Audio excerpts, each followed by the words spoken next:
বিপ্লব ভাই বুঝছে না উনি মনে করছে অন্য হুজুর সিফা দিয়ে বইয়া থাকে ও বর থেকে হুইতালা নেই চিন্তা করে না বইয়া থাকে পরে কইতাস আরো কইতে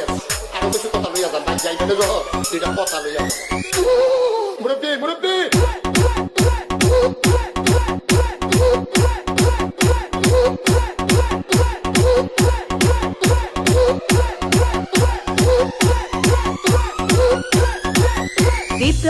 বিপ্লব